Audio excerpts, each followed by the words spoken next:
My name is Matt Murphy. This is the Matt Murphy Radio Show. What is going on? How you doing? You feeling all right? Hey, I'm noticing something in the studio. You see something out of sorts in the studio, Jackson? No, not him. He's normally here these Wednesdays at 5 p.m. I am. It's a different water container. Because I left the other one, didn't I? You did. You know where it was for 3 days? In the bathroom. Right beside the bathroom door. Really? In the hall. Where's it now? It's in the break room. Okay. Well, I'll go get it. It's still here though. I like it very much. It's one of my favorites. We were hopeful that someone would steal it, but to no avail. So. Yeah, if you steal it, you have to adopt a child. It's just the way it works. Is that the way that it happens? One of yours or just in general? No, it's a Youth Village's like thermos type thing. It's a good-looking mug. Yeah, if you want to foster or anything, you can have the mug. All right. Well, we'll take that. Yeah, so the mug is free, but it comes with the kid. The kid might cost you a few things. Right. Mug free, kid not. You know. That's kind of what happened to you. It is. It's how that works. I don't think people they give really... you a complimentary mug and a free kid. That's really true. I wish I had a better example of how this happened in my home. For those of y'all who don't know, I have 5 boys, 4 of whom are teenagers, 3 bio boys, and 2 bonus sons. And the 2 bonus sons more or less just showed up. One day, like you've heard about some of the kids who are in state office buildings. Well, I didn't like that, so I got one of those. Mm-hmm. And he just showed up. Brother Cameron. He just showed up at my house one day, and I'm like, "Hey, what's up?" Hey, he's like, he didn't say much. I'm like, "All right, come on." And then I found out that and 3 years later, he's still living with us. So it's awesome. Your trouble was if you feed them. Yeah, and that's what we do. They stick around. It's just what we do it well, and so we unlock the door, and then people come in, and then they live with us, and so that's what we do. I feel like I have a bonus puppy now because I have a listener that named his dog after me. That's kind of cool. A new puppy. Yeah. He's named his puppy Murphy.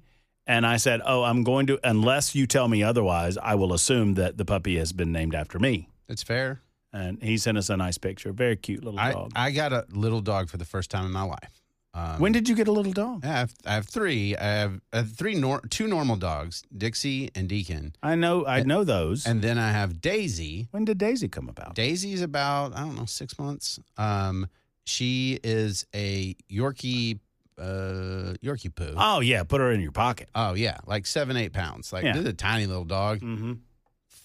The personality does not match the size of the dog. Man. She thinks she freaking owns the place. Like, she sits on the top edge of the sofa that we do not allow any dogs to sit on. Yeah. The dogs have a sofa that's like dog sofa, yeah. right? Oh, and yeah. she's like, I can identify with this. Those dogs need to sit over there. And I'm like, and you're the a humans dog. are over here. No, she does not. Yeah. Mrs. Beasley's the same way. She sits on top of the sofa in the den, and because we've got a lot of windows on one side of the den, and she likes to look out and survey her property and make sure that there's no shenanigans. And oftentimes there's shenanigans. There's squirrel shenanigans. Yeah. Mrs. Beasley does not like birds. They're very suspicious. She doesn't like the idea of something that hops around and then can fly. Yes. Doesn't care for it. Nope. Very suspicious. I understand that. And, Daisy's attitude is I am closer to the big people. I am one of the small, very tiny, furry people. Mm-hmm. And this way I can just see better. That's why you get there. And she, I don't know how to respond because I've had big dogs all my life. They kind of do their thing. They are clearly not thinking they are people. They're just big dogs who are great. They love you. Yes. And, there's certain things you can do and certain things you can't do, and never the two shall meet. Right. And Daisy will sit in my seat, and then I go to move her, and she acts like she's died. Like how I know, has she growled at you yet? She talks a lot. She doesn't really growl. She just, makes beeps and blorps all the time. Mrs. Beasley she'll get into a chair situation, and you'll like, hey, Ms. Beasley, you got to get up, and she'll just look at you like, I don't speak English. I'm here. For purposes I'm of this comfy, conversation, so you want to rub my belly, and so you go to pick her up and move her, and she'll give you the, and she's looking right at you like I'm not appreciating what you're doing right now. And of course, you go ahead. And Daisy just loses all muscle tone instantly, so it's like blobbo dog, and I'm like, you only weigh 8 pounds, and unless you fall apart, I'm going to pick you up and it's light fun, as though. a feather, stiff as a board. Yep. That's what Mrs. Beasley does. Yep. Light as a feather, stiff as a board. Oh, they're very cute. And as are, well, they're cuter than your kids. Yeah, I love my boys dearly, but I mean, we've reached the point where we have all the smells. That it is just, and they work out all the time, which I love. I support. Like, we're into this, but they smell, and so we shower all the time. My water bill is regularly just stupid, and I'm beginning to think I just need to turn the sprinklers on and put them outside with some soap. Probably not great for the lawn, but I could probably water the lawn and shower the boys at the same time. I'm trying to be efficient. You talking about using boy water to water your lawn? No, it'll be brown in 20 minutes. No, I'm putting them out there and cleaning them off with the sprinklers. You're gonna kill your probably your lawn. Yeah. Well, I mean, we know what we've been there. You know what kind of funk comes off those. I do, and I tell you what, no one has ever successfully conveyed to a teenage boy how much cologne to wear. It's just like a little goes a long way. And these guys are like, well, but I need a splash. I want different flavors. No, I'm like, what? No, one at a time, one spray, stop. And it's just a lot. There's just a lot happening. I need a bigger splash. Yeah, just that way. Slop it on there. If the girls like it, they'll like 3 times as much of it. And that logic, I get it. It's just wrong. It's made with real Panther, so you know it's good. You do know it's good. I've got to be honest with you. That smells like pure gasoline. Burns the nostrils. Stings the nostrils. But in a good way. It smells like... I'm sorry, I can't say that one. We're dating ourselves. Bigfoot? Yeah, the Bigfoot line. Oh, my God. What's it called? Sex Panther? Sex Panther. It's made with real bits of panther, so you know it's good. Billy has been holding on the line to talk about Right on Red. We've been talking about Right on Red, Cameron. It's better than talking about the governor's race, in my opinion, although I want your opinion on it. Hey, how about this? Hey, give me a little, you got a little audio video action over there? Give me a little of this. I want Cameron's reaction to this before we go to Billy on the phone lines. Your call's accepted, 615-737-9986. I don't know if this is a little too little too late or what, but this happened yesterday. Governor Bill Lee here. Charlie Hatcher and I have been friends for 25 years. I'm a cattleman, he was our veterinarian. Our kids have shown calves together. We've worked farmers markets together. We've both run family businesses. And for 7 years, he served as my commissioner of agriculture. I know Charlie. I know his conservative values and how much he loves our country. Charlie has stood with President Trump since day one, and now he's running to serve Tennessee's 5th District. To secure the president's agenda, and cut the cost of living, to protect farmland and food security. I know he'll work hard, serve people, and get the job done. Join me in voting for Charlie Hatcher this Thursday, August 6th. There's the governor offering an endorsement, which I feel like that's fairly rare. I mean, I understand he explained it clearly. He's been friends with the man for a long, long time. He served as his agricultural commissioner for 7 years. And he didn't trash the other candidate. And he didn't trash the other guy, but it's still fairly rare that someone in Governor Lee's position would endorse in a primary. Yeah, I actually think we should start pulling a page out of Trump's playbook on this. Trump endorses who he wants. Yep. He does not care. Yep. And even when, like in Texas, you might lose the Senate seat, but you just decided that's the guy you like. Okay. And I think the idea, I love the idea that the Reagan rule of you shall not speak ill of a fellow Republican, but that doesn't mean that you can't endorse one Republican over another.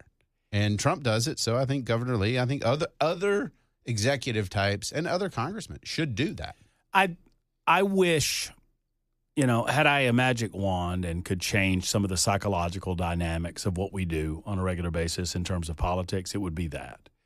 And sadly, there are entities that want to create division amongst people that agree 95% of the time, right? And we get to this silly season, and I suppose it's a blood sport, it's a team sport, but we get to these points where once you pick your candidate, suddenly you have to decide that the other candidates are evil too. And there are a lot of political action committees and a lot of other organizations that are dividing us unnecessarily. It is fine if Marsha's your candidate. For example, Right. I'm just going to use this as an example. It is wonderful if Marsha's your candidate. Great for you. Tell me how Marsha is superior to the other candidates. You can even point out some of the failures that you see in the other candidates. That's fine. But the suggestion, and I'll use this as an example often because it's the most ludicrous. The suggestion that John Rose is somehow this leftist Democrat is just dumb. It's not true. It's just not true. And it doesn't have to be that way. Just say Marsha is clearly better. John is not the man. He's not going to get the job done. But why do you have to take it to the point that, frankly, you're lying? Yeah. And I don't understand why we have to be that way. Because negative works. The only way and let's be honest, we're so far have just talked about Republican land. So it's varying shades of conservative, right? Right. I mean, that's what we're talking about. And in Tennessee, those shades are even tighter. Like they're all red, right? Yeah. And there's not a whole lot of purple in there. And so it's just a silly game we play because, let's be honest, campaign consultants are like, we have to differentiate ourselves. We have to set ourselves apart. Oh, well, this person, wait, they would vote the same way as we would. Okay, well, maybe they love China more than we do. You know, Come on. and Cameron and I talked about this. We're dropping a new podcast this weekend. You can find it, All the Best Words, on Supertalk 99.7 WTN. We'd appreciate you liking and subscribing. According to Ken Weaver, cost you absolutely nothing, boys. Yes. But we were discussing this on the pod, that the dynamic of people will call me and tell me I don't like the negative ads. I hate the negative ads. Mm-hmm. Well, if enough people, if enough voters hated the negative ads enough that they would not support the candidates that either run the negative ads or the candidates that the political action committees support that run the negative ads would stop. But they don't stop. And they don't stop because people say that they don't like them, but apparently they work because they keep going. Yeah, and I think occasionally, people need to get over the influence of endorsements. I mean, you need to know enough about the candidates to know why you're going to vote for one of them over the other. Like, It's why I don't endorse. Don't use a politician as shorthand for, if they like them, then that's a bad idea. I want the voting population to be smarter than to go to the Tennessean and say, I don't know who to vote for unless Cameron tells me what's going down. Yes. Or let me turn on the radio and see. I mean, and trust me, I have a healthy respect, and I know you do too, that there are people who want to know, and I'm thankful that we have become a part of the community enough that people want to know, and why. Hey, who are you supporting and why? That's wonderful, and we do that. Yeah. But this idea of, and it's just ego-driven, it's self-aggrandizing, is that I'm standing on the holier than thou, and I shall tell thee for whom I'm going to endorse, and you shall follow me. Without question, like, come on. Well, man. like, for example, in the Johnny Garrett and Van Hillary race, if I were in that district, I mean, both of them are fine. Like, there's not one right there that I'm like, it's going to be terrible. I would probably end up voting for John Henry just because I'm a chaos agent. And I like the idea of voting for the guy that's probably in third, going to win. He's going to get some votes, but he's not going to win. Sure. No offense, John Henry. I love you, and I appreciate you called the public service, but by every estimate, Hillary or Garrett's going to win. But, yeah, I know it. I mean, yeah, it's the – So, and then sometimes I see a race like Senator Jack Johnson versus one of his last opponents and weigh in because I'm like, we're doing stupid stuff here. We've got somebody that's leading the way, doing a good job, and you've got somebody with an axe to grind.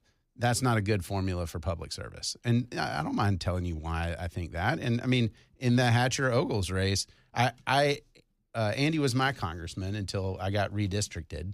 But I'd vote for Charlie Hatcher, and mostly because Charlie's boring. And I don't mean that in a negative way. I want to make politics boring again. He's a conservative. He's going to vote conservative, and I'm not going to see him saying inflammatory things in the news. So that, to me, is a good reason to vote for a candidate. It doesn't mean I think, Andy is going to vote some kind of liberal crazy person. Of course not. It becomes, if the votes are going to be the same, then it does come down to your personality in as much as how that makes you effective or ineffective in a Washington, D.C. setting. And I think, my opinion, that Andy's personality is geared toward benefiting Andy as opposed to benefiting the people of the 5th Congressional District. Well, it's caustic. I mean, it is. I'm saying inflammatory things, which is cool if you want to be in that inflammatory. I'm on cable news. I say the hot take. Talk show host. Yeah. I mean, right. Go work at Fox News. Like, go work at OAN Network. It doesn't matter. Like, do what we do. Hey, we got a night shift for Andy. Come on. Let's go. I mean, like, that's fine. But I want leaders that just lead and are boring. Like, I'm so tired of talking about. I mean, it's funny that we're here talking about it, but we have so much to talk about just in federal politics. Mm-hmm. And that's probably not great for our country. Billy, I promised I'd get to you before the break, and we shall do so. Billy wants to talk about right turning on red, and he's held for some time in order to do so. Billy, the floor is yours, sir. Yes, sir. Just want to make 3 quick points. I rode motorcycles from the time I was 6 years old to I was 60, like 68. And you're right. People in cars and trucks these days do not watch motorcycles like they should. And also, there's a lot of people that ride motorcycles the way I never did. And then also, on the turn right on red, are they also going to take away the 2 signs that go under the 2nd and 4th Street underneath the interstate, whereas you could turn left on red after stop?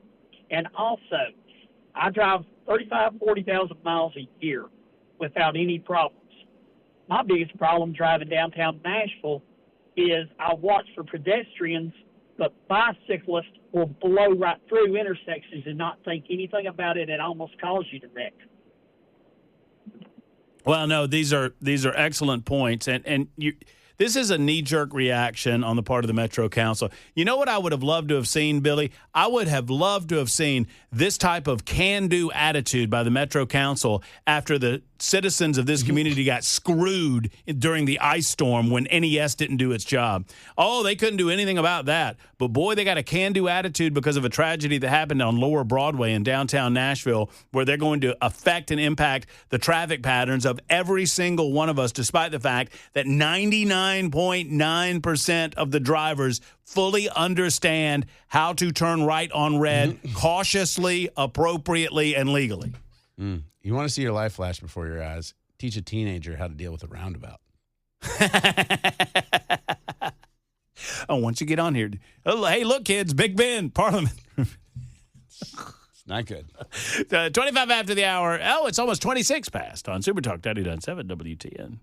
It'll come out of your paycheck. You're destroying property.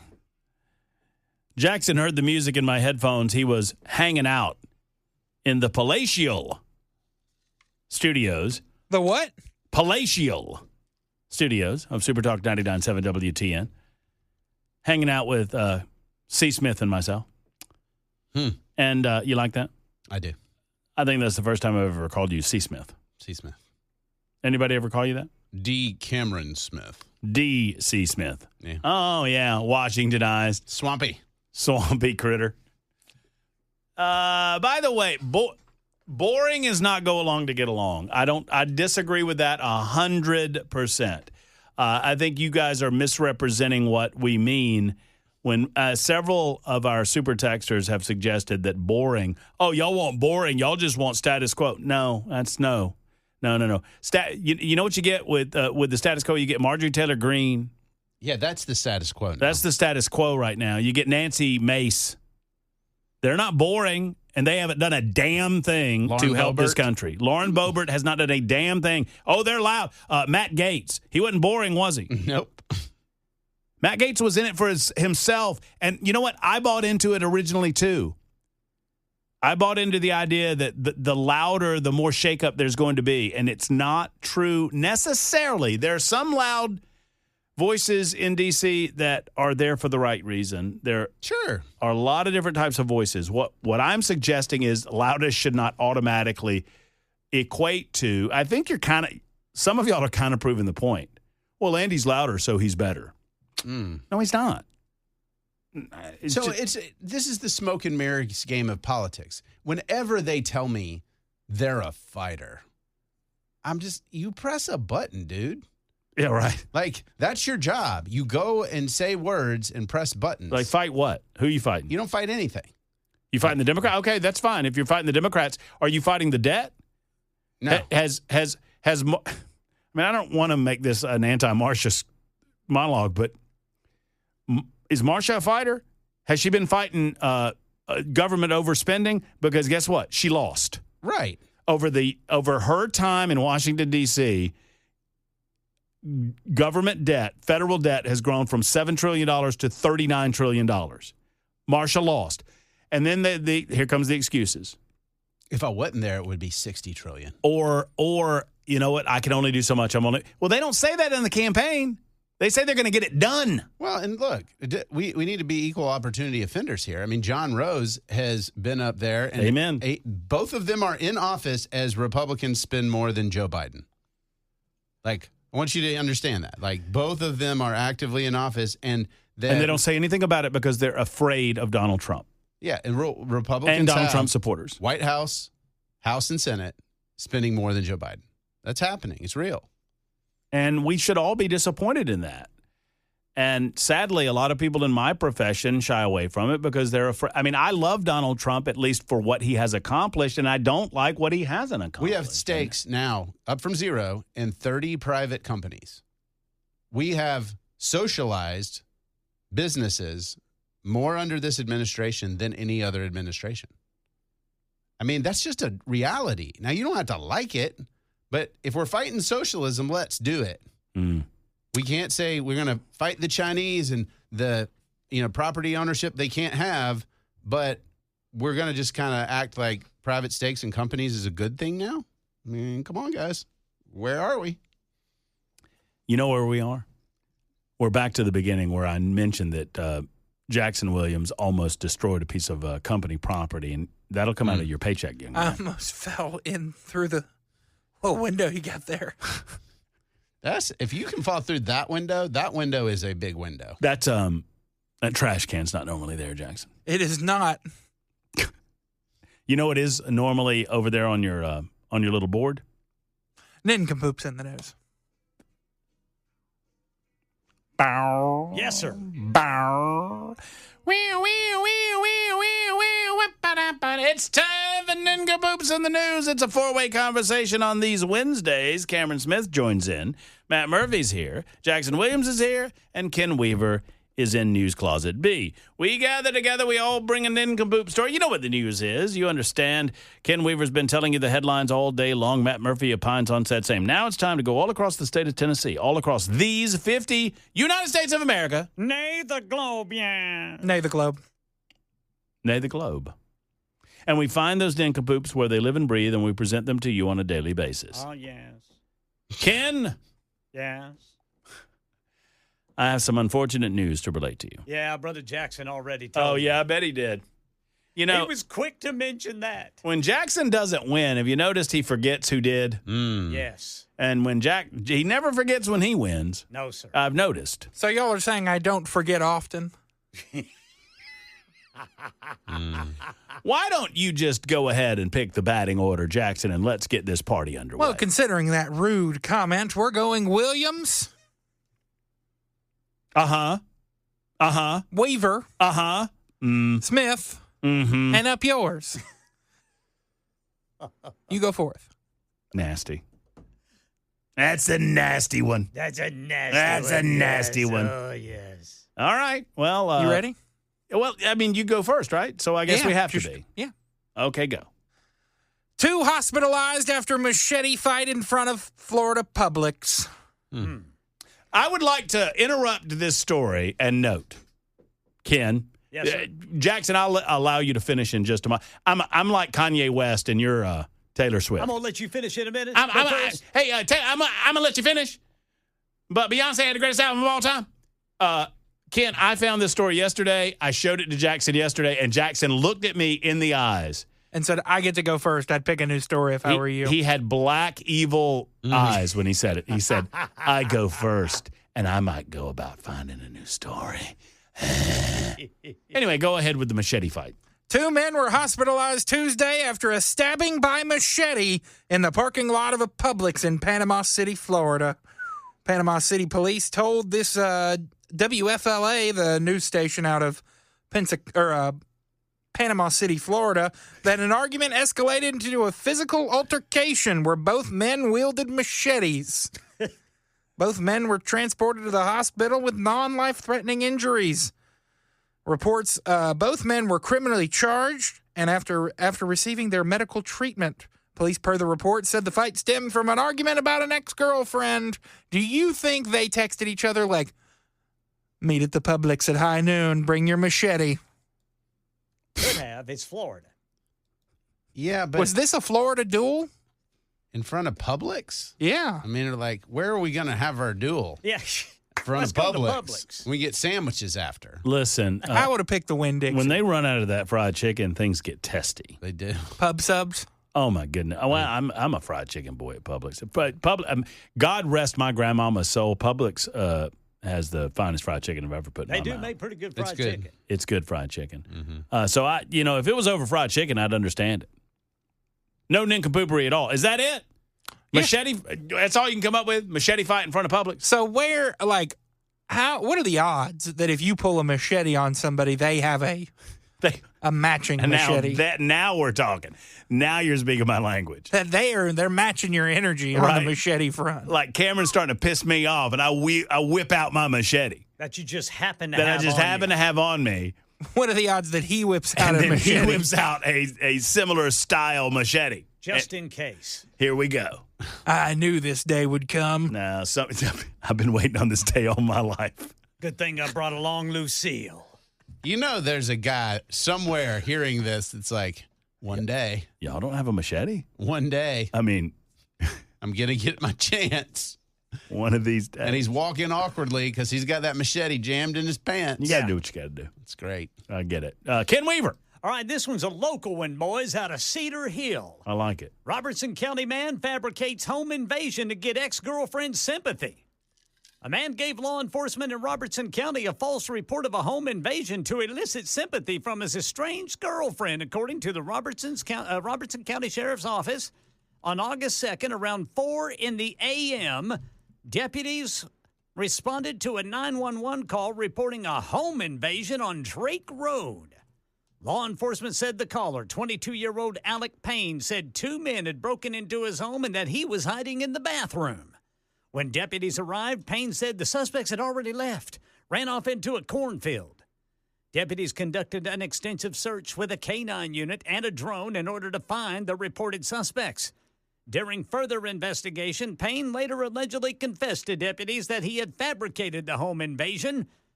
They said they will be presenting this case to the grand jury for formal charges. Although it does not say why Mr. Payne wanted to do this in order to elicit sympathy from his ex. That's He wanted to elicit what? Sympathy from his what? estranged girlfriend. Oh, his ex. Yeah. Oh, I thought you said something else. So I guess, honey, you got to come back. These big mean men came into my home, tried to beat me up. Then they ran off into the cornfield, and the canines couldn't find them. to which she would say, and? Life is tough in the cornfield. To which she would say, looks like I made the right decision. I suppose so. That's Ken and Ken's Nincompoop. I get to go last. So Cameron, This one's out of Fresno. A man is in custody after the Fresno Police Department said he hid in the ceiling of a plasma donation center in central Fresno. Police officers responded Wednesday around 7:30 a.m. to a plasma center near Dakota and Blackstone Avenues after reporting a person hiding inside the ceiling or walls of the building. Police said a patient donating plasma looked up and saw a man peering through the ceiling, prompting staff to call 911. Officers attempt to negotiate with the man and convince him to come out. Instead, police say he kicked objects from the ceiling area. An officer looked through the ceiling to determine the man's location when the suspect allegedly threw an object, possibly a pipe, that struck the officer in the head. Negotiations continued before the man came out from the ceiling area and was reportedly nude. Police said that before coming down, he broke a pipe, causing water to flood the building. Officers said the man refused commands after exiting, leading them to deploy pepper balls before taking him into custody. No injuries were reported. So the guy's just like poking his head out. A cop sticks his head up there. He hits him with a pipe. And Gotta watch them pepper balls. Right, they negotiate with him. And I just am like, guys, this is... And then he comes out and he's naked. Of course he's naked. You got to watch those pepper balls, boys. If you're hiding in the ceiling, then they get you with the pepper balls. It's hot up there. I mean, we've decided that Cameron gets to do the stories if we've already done them. Absolutely. That's right. Okay. Did y'all do pepper balls? We did. Good We did pepper grief. balls. It's a big winner for Jackson. I think it's a good enough story to win twice myself. Well, Mine, it's a great story, Cameron. thanks. That's way to go, brother The Cam. other was an Alabama guy who was, singing underneath someone's house. I mean, that was good too. Kind of a say anything vibe. I'm going to need some video and audio for my Oh, no, Nincompoop. that's a What do you mean? disqualification. What do you mean that's a disqualification? That hasn't been brought up with the council. We had more women coaching college basketball before Title IX, after Title IX, when it became more important and more investment. That was code for. And you got well, paid it's a man's more. job. Got paid Yep. more. Became a man's job. And so to this day, we still don't have more women coaching in college basketball than we do men. So that same thing, apply that same thing. When 2 years ago, we lost 7 WNBA coaches, right? They got fired because all of a sudden this money, became more, the WNBA blew up, valuations of franchises, right? In comes the NBA folks again, who had cast us aside for many years. In they come again, right? Now they want their franchises back and that sort of thing. It's more important again. And then we have more men. When we have NBA people. Becky Hammond. Okay, so that is the voice of Cheryl Reeve, who is a WNBA coach. Cheryl Reeve is the woman that wore the shirt that said trans kids belong to troll Sophie Cunningham during their match against the Indiana Fever. She has publicly stated that she agrees with the idea of biological men playing in the WNBA because we don't exclude in this league. That woman right there who said those things is currently arguing against men being allowed to coach in the WNBA. So Cheryl Reeve, the WNBA coach, who wore a trans kids belong shirt to troll Sophie Cunningham, gets upset because men take coaching jobs from women. Ma'am, not only are you a hypocrite, you're a nincompoop. Maybe that fella playing over there in the France Women Leagues will come over here and dunk all over her team. Man, have you seen that dude? What do you think about that, Coach? She sure is good, Yeah, isn't she? she is a fine player. Just don't let her hug on you because she'll scratch you with her chin I will whiskers. never understand this whole I do not understand it.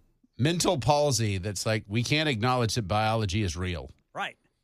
Okay. Well, and you can't understand what it's going to do. If you're a player in that league, do you understand the natural consequence of what you're discussing?